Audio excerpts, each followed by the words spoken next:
सम्मानित देशवासियों, मैं एस.एल. ठाकुर, अध्यक्ष राष्ट्रीय समाजवादी जन क्रांति पार्टी उत्तर प्रदेश वाराणसी से इस वीडियो के माध्यम से मैं आप सभी का हार्दिक स्वागत और अभिनंदन करता हूं।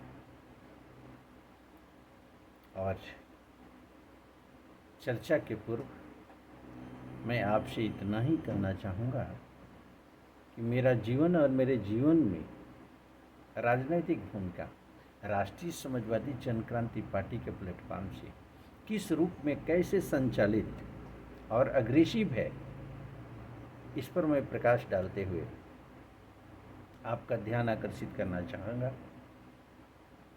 कि हम सभी के प्रधानमंत्री माननीय नरेंद्र मोदी जी ने स्पष्ट शब्दों में ये कहा है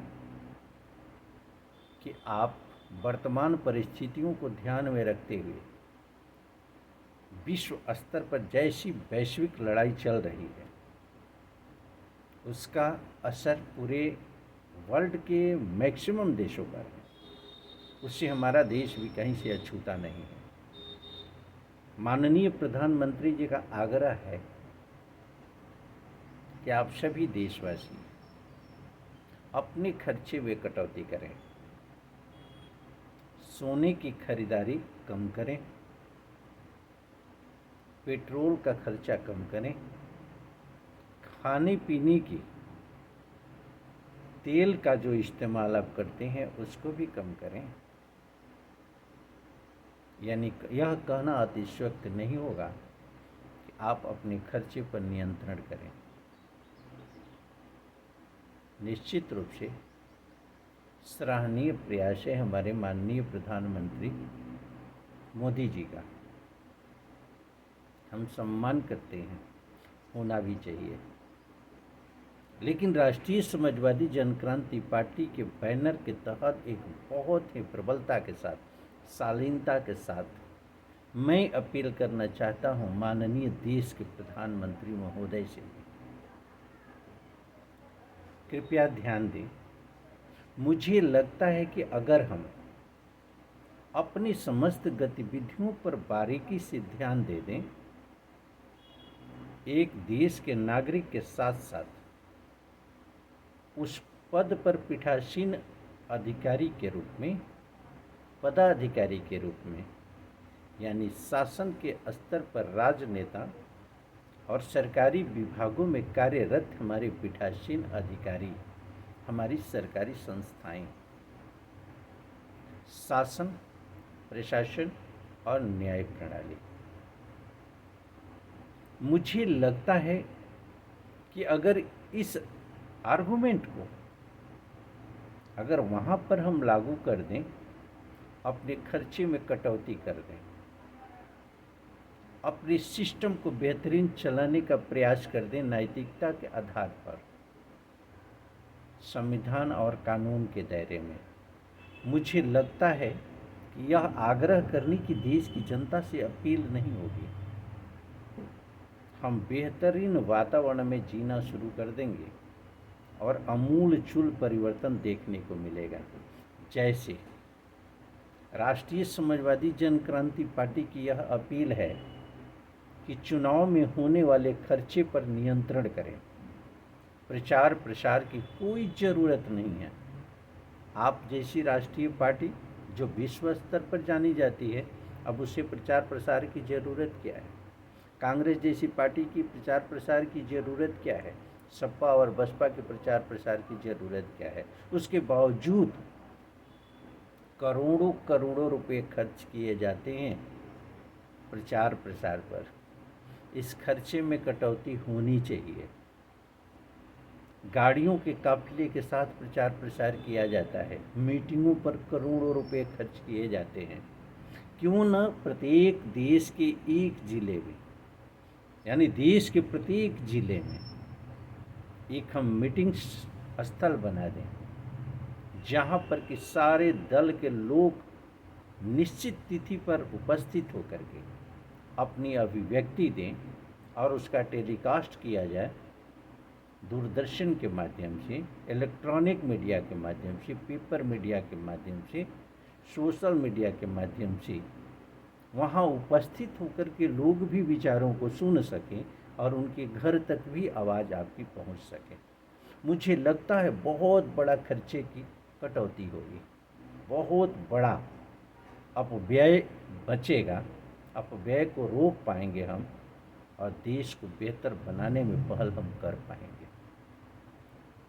दूसरी बात, हमारा पीठासीन अधिकारी चाहे लोकतांत्रिक प्रक्रिया के अंतर्गत लोकसभा में हो, राज्यसभा में हो, विधानसभा में हो, हमारी संस्थाएं भारत निर्वाचन आयोग हो, मानव आयोग हो या हमारी न्याय व्यवस्था ही क्यों न हो, मुझे लगता है पूरी नैतिक जिम्मेदारियों के साथ हमें अपने दायित्व का निर्वहन करना चाहिए। हमें संविधान के दायरे में पहल करनी चाहिए, कानून के दायरे में पहल करना चाहिए।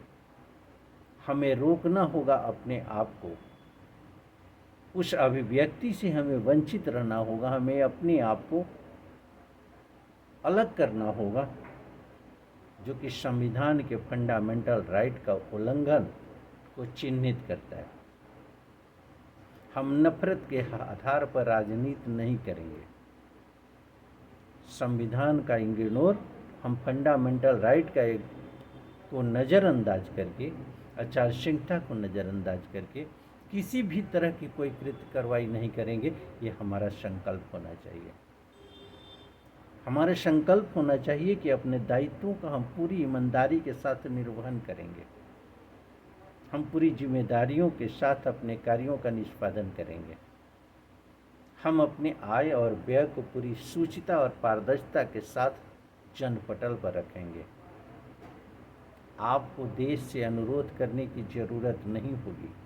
विषम परिस्थितियों का सामना करने के लिए हम 24 आवर्स तैयार रहेंगे। हमारी सैन्य व्यवस्था से लेकर के सारी व्यवस्थाएं, एजुकेशनल पॉलिसी से लेकर के आर्थिक नीतियाँ बहुत ही काफ़ी मजबूत होगी। हमें उन देशों पर आश्रित नहीं होना पड़ेगा जो देश के आज विकसित देश के रूप में आश्रित बनाने का प्रयास कर रहे हैं। हम स्वयं अपने ऊपर निर्भर करेंगे। कुटीर उद्योगों का भरमार होगा। मेहनत और ईमानदारी से कार्य करते हुए हम व्यक्ति, समाज और देश को बेहतर बना सकते हैं, क्योंकि जो संसाधन हमारे देश के पास है वह संसाधन विश्व के किसी देश के पास नहीं। उसके बावजूद भी सर्वसार स्थिति तब हो जाती है जबकि हम आपकी मुखारबिंदु से ये सुनते हैं कि देश की 80% आबादी गरीबी रेखा के नीचे जीवन यापन करने को मजबूर है, यानी सरकारी खाद्यान्न पर पलने के लिए मजबूर है। इससे शर्मसार स्थिति क्या हो सकती है? आज हमारी देश की लगभग 95% आबादी हमारे संविधान द्वारा प्रदत्त शक्ति मौलिक अधिकार के विषय में नहीं जानती। लगभग 1% आबादी को छोड़ करके 99% लोग फंडामेंटल राइट के साथ साथ नागरिकता के अधिकार और कर्तव्य को नहीं समझते हैं, संविधान और कानून की समझ नहीं रखते हैं। कहाँ है हमारा शिक्षा का स्तर? कहाँ है हमारी शिक्षा की गुणवत्ता? कहाँ है हमारे रोजगार के अवसर? माननीय देश के प्रधानमंत्री महोदय, सहृदय में आपका सम्मान करता हूँ, लेकिन सम्मान इस दृष्टिकोण से मैं नहीं कर पाता जिस दृष्टिकोण से मैं आपका सम्मान करना चाहता। मुझे दायित्वों का निर्वहन चाहिए। मुझे संविधान और कानून का राज चाहिए। मुझे अन्याय भ्रष्टाचार मुक्त भारत चाहिए। मुझे जस्टिस चाहिए। समाज को जस्टिस चाहिए, देश को जस्टिस चाहिए। आइए हम आपका सम्मान करते हैं। मेरे विचारों का भी ध्यान रखते हुए, सम्मान करते हुए, राष्ट्रीय समाजवादी जन क्रांति पार्टी के विचारों के अनुरूप प्रयास करें। आइए हम मिल करके कार्य करते हैं। हम पूरा सहयोग करने के लिए तैयार हैं। मुझे पार्टी पक्ष से कोई लेना देना नहीं है। हमें व्यक्ति, समाज और देश का निर्माण चाहिए। हमें संविधान कानून का राज चाहिए। समतामूलक समाज पहल चाहिए। आप करें, हम आपके साथ। अगर ऐसा नहीं तो राष्ट्रीय समाजवादी जनक्रांति पार्टी को अपना स्नेह दें, सहयोग दें, आगे बढ़ने दें। हम करेंगे समतामूलक समाज की स्थापना। पुनः अन्य विचारधारा के साथ आप सभी के बीच होंगे। मेरा सभी देशवासियों से आग्रह है कि मेरे इस संदेश को जन जन तक पहुंचाने का प्रयास करें। अगर कहीं से कोई विसंगतियां मेरी अभिव्यक्ति में आपको महसूस होता है तो निश्चित रूप से आप हमें अपना सुझाव दें कमेंट बॉक्स के माध्यम से, जिसे आत्मसात करते हुए मैं बेहतर कुछ कर सकूं। धन्यवाद।